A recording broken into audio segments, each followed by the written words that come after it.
¿Cuántos de nosotros hemos enfrentado alguna circunstancia, alguna situación, y por ahí sin pensar dos veces tomamos una decisión y nos dimos cuenta después, uy, cómo me equivoqué? ¿Por qué tomé esa decisión? ¿Por qué actué tan impulsivamente? ¿Por qué estaba dispuesto a tomar esa decisión? Y nos dimos cuenta que nos equivocamos. ¿Por qué? Porque no nos paramos para orar a Dios y pedir su guía y su dirección. Confiamos en nosotros mismos, en nuestra opinión, en nuestra sabiduría. Aquí los reyes de la tierra se juntaron, la mayoría, para enfrentar y pelear contra Josué e Israel. Pero los gabaonitas eran muy astutos. Ellos decidieron no unirse a la coalición y enfrentarlos. Ellos dijeron, vamos a engañarlos y vamos a hacer pacto con ellos. Y se presentaron delante de ellos, aparentando como si hubieran venido muy de lejos, con muchos halagos de su Dios, de la grandeza y el poder de su Dios, con una falsa humildad. Somos sus siervos, vamos a servirles a ustedes. Y sin tomar el tiempo de orar, Josué y los príncipes de Israel cometieron un error muy, muy grave, confiando en sí mismo. Tenemos que aprender a orar. La palabra que describe a los gabaonitas, que eran astutos, me hace recordar de Génesis, capítulo 3, donde habla de Satanás, que se presentó en forma de una serpiente y que era el animal y la persona más astuta en la tierra, y engañó a Eva y a Adán para desobedecer a Dios.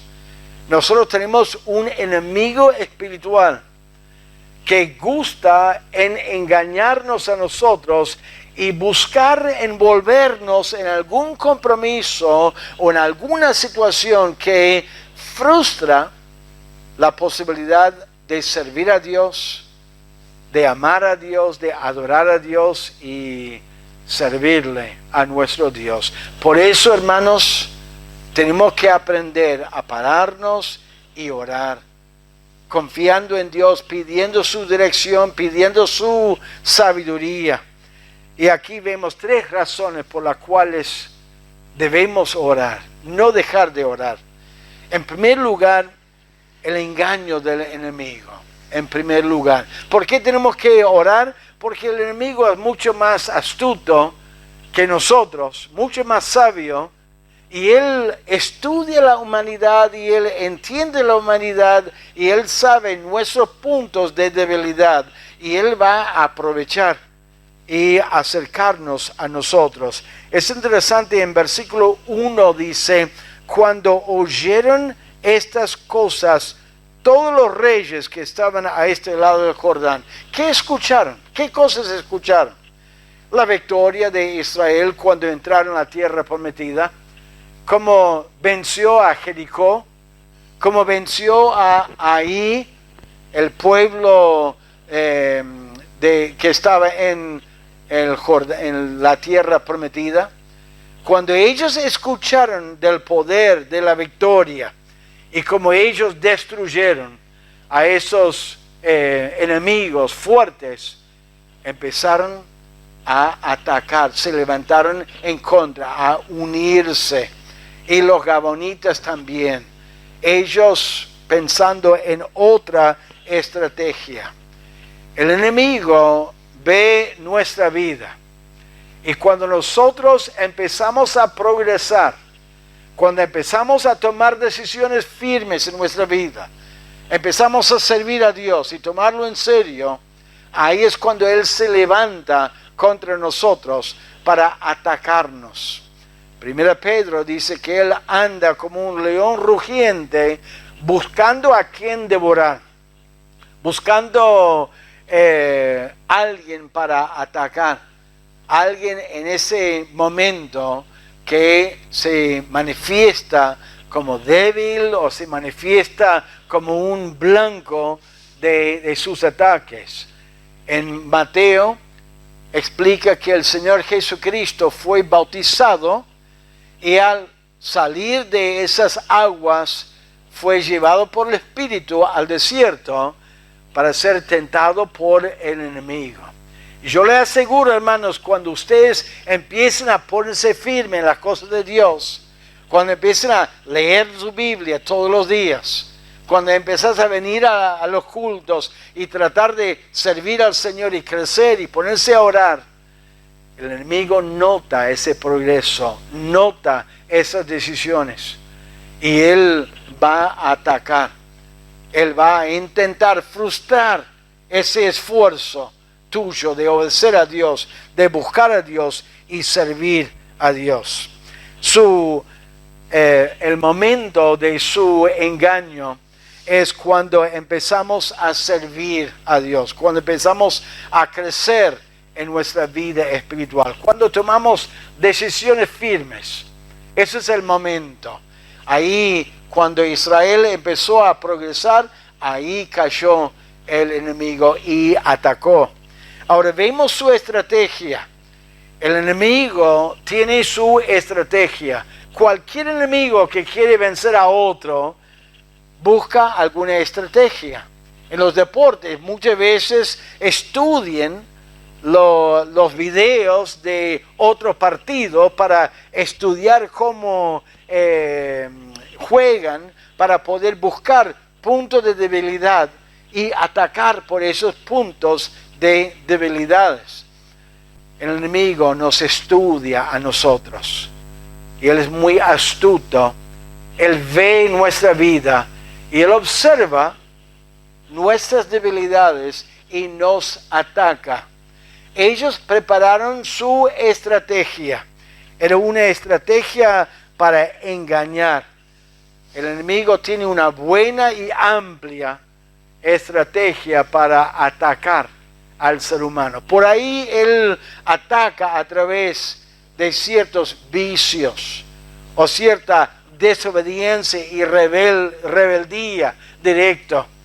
Pero con otros por ahí es más sutil en sus ataques, más sutil en su forma de atacar al creyente. Aquí hay una alianza. No quiso los gabaonitas atacarlo y vencerlos, sino quiso engañarlos a través de un pacto, a través de su apariencia, a través de sus palabras y de su falsa humildad. Es interesante que daban una apariencia que ellos eran sin peligro, que ellos no venían para atacarlos o para criticarlos. Ellos se acercaron con una apariencia que no era muy peligroso, que eran como inocentes. Mire en el versículo 4, hablando de los gabaonitas, dice: usaron de astucia, pues fueron y se fingieron embajadores y tomaron sacos viejos sobre sus asnos y cueros viejos de vino rotos y remendados, zapatos viejos y recocidos en sus pies, y sigue describiéndolos con mucha astucia. Y querían hacer un pacto. En Números Dios les había dicho: cuando entren en la tierra, no hagan pacto, no hagan alianza con ellos. ¿Para qué? Para que ellos en su idolatría no les afecte y que no les influencie para desobedecer a Dios y para adorar esos ídolos. Era algo prohibido por Dios y ya era tiempo para que Dios castigue esa maldad de ellos. Es muy importante que el creyente cuide de sus relaciones con otros, Dios claramente dice en el Nuevo Testamento que debemos apartarnos del mundo. Deberíamos vivir vidas separadas del mundo, de la gente del mundo. No quiere decir que uno no puede tener algún trato con la gente del mundo, pero cuidarse de que sus amistades y la influencia de otros no terminan influenciándonos para mal, sino que nosotros los influenciemos a ellos para bien y que podamos hablarles de Cristo.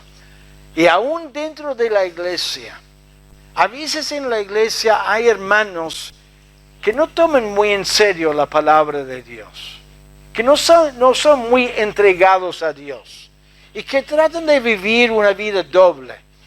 Por ahí están en la iglesia, escuchan la palabra, escuchan y están alabando a Dios, pero en sus hogares viven muy diferente, muy distinto.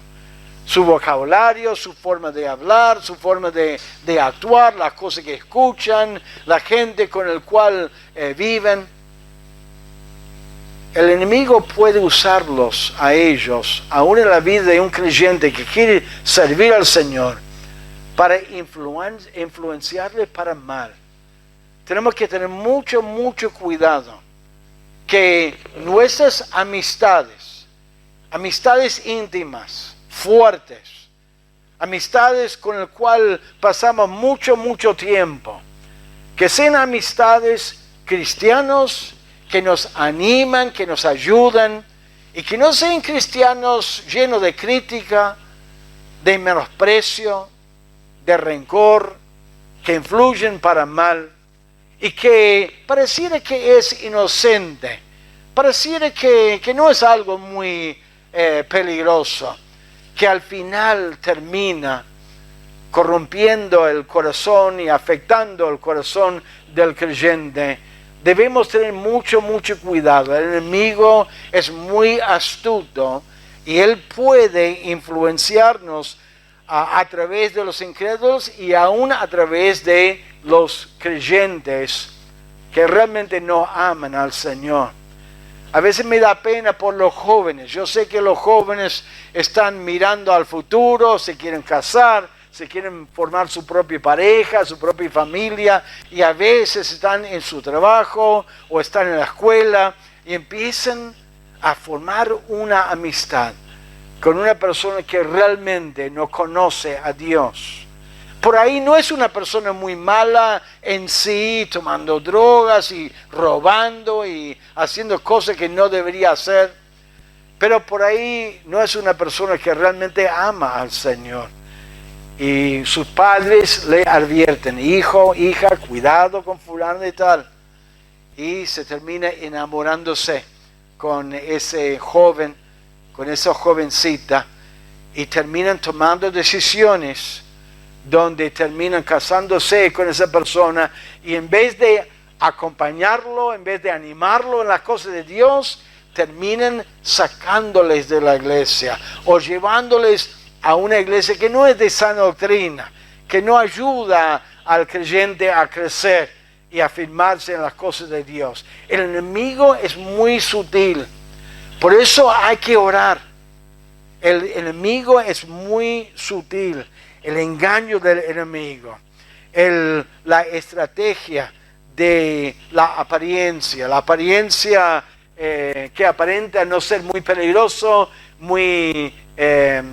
parece muy inocente, pero también la estrategia del compromiso, porque lo que el enemigo busca es guiarnos o tentarnos a una situación donde realmente no notamos el peligro de la situación, de la relación o de la situación, y que nos comprometamos donde no podemos cumplir con Dios, no podemos congregarnos, no podemos amar a Dios y servir a Dios, no podemos servir a Dios en algún ministerio. Mire en el versículo 6, dice: y vinieron a Josué al campamento en Gilgal y le dijeron a él y a los de Israel: nosotros venimos de tierra muy lejana, haced pues ahora alianza con nosotros, un compromiso, un pacto, Vamos a entrar en ese pacto y vamos a ayudarnos el uno al otro y vamos a tener relaciones con ustedes. Pueden tomar nuestras hijas y nuestros hijos y nosotros viceversa. Nos protegemos el uno al otro. Entramos en un compromiso. El enemigo por ahí le presenta una situación que le parece ideal. Especialmente, por ejemplo, en el trabajo. Uno está trabajando y de repente viene una oferta de trabajo que te paga el doble, que tiene beneficios, que no es en negro, que tiene un ambiente un poco mejor que el ambiente donde uno está. Y sin orar y sin investigar, sin pensar mucho, uno dice, gloria a Dios, qué bueno que Dios proveyó esta situación. Y por ahí lo acepta. Y después se da cuenta, este ambiente no es el ambiente que yo pensaba que era. Ahora me prometió que no iba a tener que trabajar los domingos, pero ahora es como que está exigiendo que vaya los domingos. Y me corta la asistencia en la iglesia. Me corta poder servir en la iglesia. Pero ya tenés un compromiso. Ya diste tu palabra. Ya entraste como empleado ahí en ese lugar. Y volviendo al tema de la juventud, a veces cuando uno empieza una amistad con alguien, la otra persona dice, no me importa que vaya a la iglesia, no, está bien que vaya a la iglesia, de vez en cuando te acompaño. Pero una vez que uno se compromete con la persona, por ahí se casa con la persona, después empiezan a protestar y bueno, vamos a pasear el domingo, vamos a ir a tal lugar, ¿por qué tenés que ir siempre a la iglesia? Pero ya tenés un compromiso y no podéis cortar la relación. Por eso hay que orar, hay que escuchar los consejos de otros, hay que buscar la voluntad de Dios. Cuando Josué firmó la alianza con los gaonitas, después no pudo decir, bueno, me equivoqué, vamos Israel, vamos a matarlos a todos. No, él dio su palabra, él prometió que iban a cuidarlos. No pudo decir, no, pero me engañaste, me engañaron, no es justo, no es correcto, ahora le vamos a matar. No, delante de Dios dio su palabra y luego no pudieron deshacerse de ese compromiso. Qué feo cuando un joven entra en un compromiso que no puede deshacer. Qué feo cuando un hombre en su trabajo entra en un compromiso que no puede deshacer, o una mujer. Hay que tener mucho cuidado. La estrategia del compromiso. El enemigo busca que te metas en un compromiso que frustra tus planes para servir al Señor y para seguir al Señor. Y por último, una estrategia de humildad falsa. Una falsa humildad. Mire cómo les habla en el versículo 9.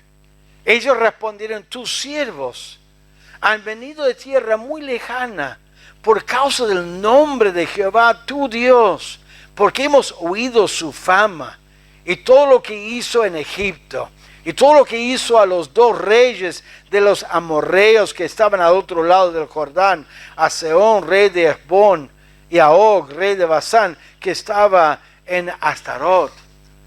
Una falsa humildad. No, su Dios es tan grande. Lo endulzaron. Hablaron con una dulzura, con una humildad. Todo falso. A veces me da un poco de miedo cuando converso con algún hermano, alguna hermana, y hay muchos halagos, hay muchos palabras muy dulces, hay palabras, qué bueno, me gustó, y un montón de cosas. ¿Qué pasó acá? Que agradezco a Dios por algo sincero. Cuando uno es sincero en su expresión de aprecio, de amor. Pero a veces es como que uno pasa la raya un poco y uno siente como que hay algo un poco más de lo normal. Algo está detrás de ese halago, un deseo, un pedido, una petición, una ayuda o algo. Cuidado, hermanos, cuidado de la falsa humildad. Que nosotros cuidémonos de los compromisos, que cuidémonos de el engaño y las apariencias, y que estemos orando. Señor, ¿qué hay detrás de esta situación? ¿Por qué está actuando así? ¿Qué debería hacer en esa situación? Dios es poderoso. Él puede iluminarnos. Ahora, Josué tenía la oportunidad de detectar el engaño si él hubiera orado a Dios. Dice claramente en versículo 14, y los hombres de Israel tomaron de las provisiones de ellos y no consultaron a Jehová. No consultaron a Jehová, no oraron. ¿Cuántos hermanos tomen decisiones sin orar a Dios? Señor, ¿qué hago acá? ¿Debería tomar esa decisión? ¿Debería cambiar? ¿Debería entrar en una amistad? ¿Me está haciendo bien esa relación aún con un hermano o con una familia de la iglesia? ¿Me está ayudando? ¿Me está fortaleciendo mi fe? ¿O me está debilitando? ¿Está despertando malas actitudes? Actitudes de crítica, menosprecio, frialdad hacia ciertos hermanos. Deberíamos tener mucho cuidado y deberíamos orar al Señor. Cuando dejamos de orar, dejamos que el enemigo nos engañe con su estrategia. Y el peligro de no orar, no solamente el engaño del enemigo, pero el peligro de confiar en nosotros mismos. Segundo Corintios, Pablo dice que andaba por fe y no por vista. ¿Qué estaba haciendo Josué? Estaba guiándose por su vista. Vio la ropa, vio el pan, escucharon sus palabras, pareciera que estaban diciendo la verdad. Eran tan humildes, ¿cómo me van a engañar? Si están tan preciosos, tan linda gente, tan buena gente, tan amable, y están hablando de mi Dios que es tan grande, tan fuerte, y se dejaron llevar por el engaño y se cayeron en la trampa de confiar en sí mismo, en lo que ellos pensaron. Debemos tener mucho cuidado. Debemos guiarnos por principios bíblicos. ¿Cuántas veces hablo con hermanos de ciertos temas y les estoy advirtiendo, hermano, por favor, cuidado con tal cosa? ¿Y cómo me responden? Bueno, pastor, no se preocupe. A mí me parece bien esa persona o esa práctica o ese hábito. Yo puedo ir a ese lugar y no tengo problemas. Yo puedo estar con fulano y tal y no me afecta. Me parece que no estás preocupado por algo demasiado. Debemos tener cuidado. Que no estemos guiándonos por lo que pensamos, por lo que sentimos. Y que estemos guiándonos por principios de la palabra de Dios.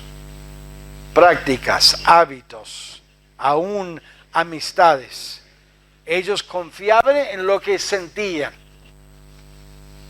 Debemos guiarnos por lo que sabemos, por lo que conocemos, probar los espíritus. ¿Y cómo lo probamos? Con la palabra de Dios.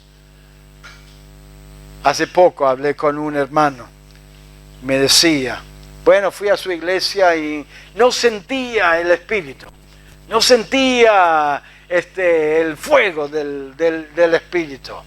Está guiándose por lo que siente, no por lo que escucha, comparándolo con la palabra de Dios y viendo lo que Dios dice en su palabra. Cuidado con los ministerios de la palabra de Dios, de los ministerios que uno puede escuchar, que uno no se deja guiar por lo que siente, la música, el ambiente y un montón de cosas que uno puede estar engañado a desobedecer al Señor. La defensa es la oración, no lo que sentimos. Y pedirle al Señor, Señor, guíame a hacer lo que realmente te agrade.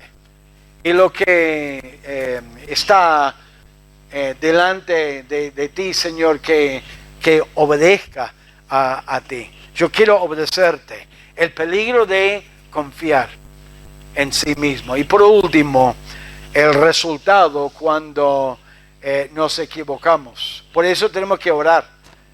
El enemigo es muy astuto.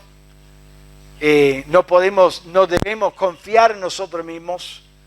Y número 3, el resultado, las consecuencias. Cuando nosotros no oramos, tenemos que aceptar las consecuencias cuando tomamos una decisión. Mire versículo 15, dice, y Josué hizo paz con ellos y celebró con ellos alianza, concediéndole la vida, y también lo juraron los príncipes de la congregación.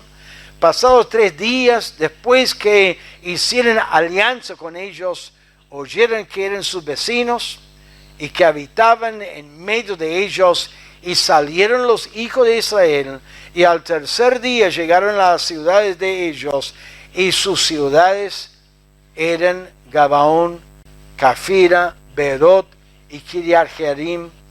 Y no los mataron los hijos de Israel, por cuanto los príncipes de la congregación les habían jurado por Jehová, el Dios de Israel, y toda la congregación murmuraban contra los príncipes. Tenía que aguantar la crítica o la murmuración de la gente, porque como líderes ellos tendrían que haber tomado la decisión basado en la oración. Se equivocaron.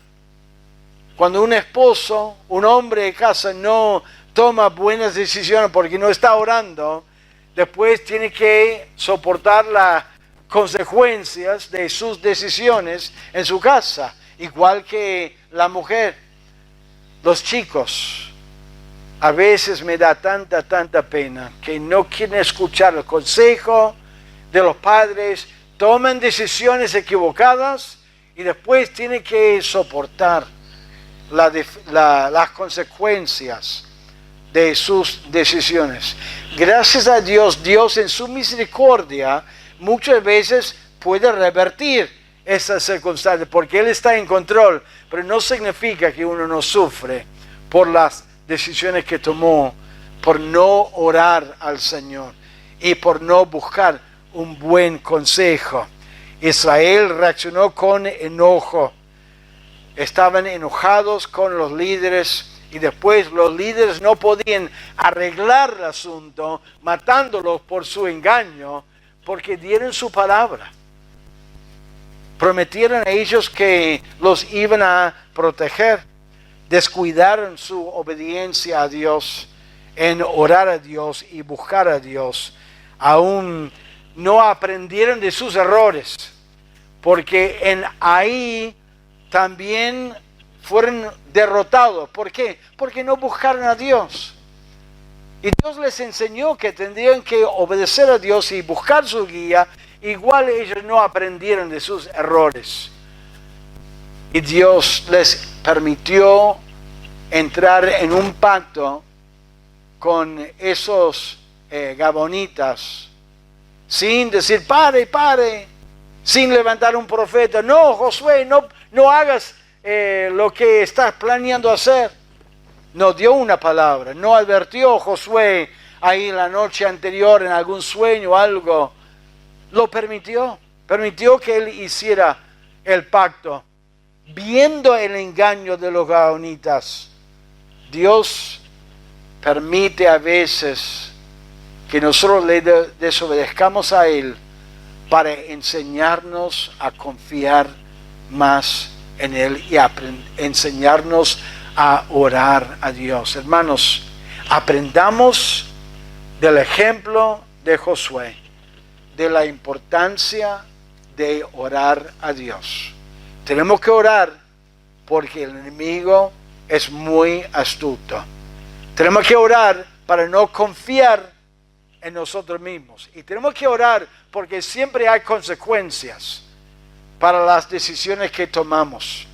Y muchas veces Dios permite que tomemos malas decisiones para enseñarnos a confiar en Él y enseñarnos la importancia de orar a Dios. ¿Están orando antes de tomar buenas decisiones? No tomen la decisión, como he dicho muchas veces, no tomen la decisión después pidiendo al Señor, bueno Señor, bendice esa decisión. Y si no es tu voluntad, entonces permite que haya algún estorbo, que haya alguna dificultad, algún problema, que la persona no quiera hacerlo. Así no funciona, hermanos. Así no funciona. Dios quiere que le pidamos primero y luego Él nos va a guiar. Así que oremos a Él, porque es peligroso, es dañino a nosotros no orar a Dios. Vamos a orar. Señor, te damos